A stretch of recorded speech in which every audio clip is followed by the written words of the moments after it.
जहाले तोहरा से रुसल अरे बाबू ठलाले कहे बिंदिया बाली घरे जहाले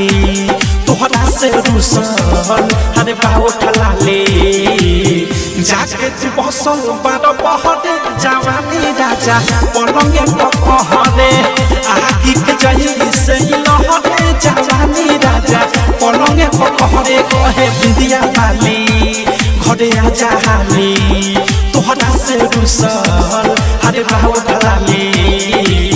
जाके तू बसल बार बहरे जवानी राजा पलंगे पहरे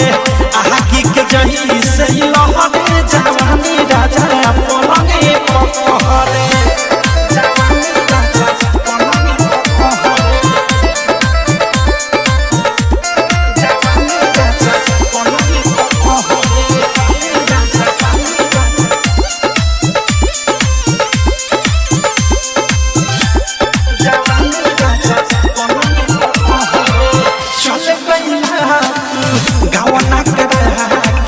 बिरहिन जैसे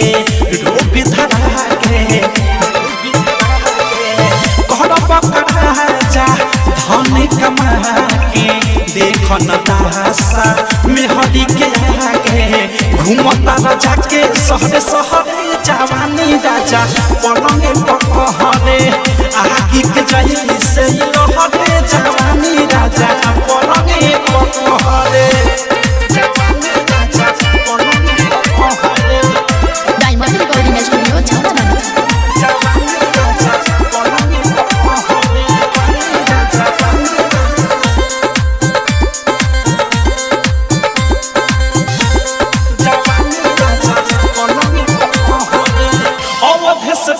मोरे प्यारे तुहरा बिना न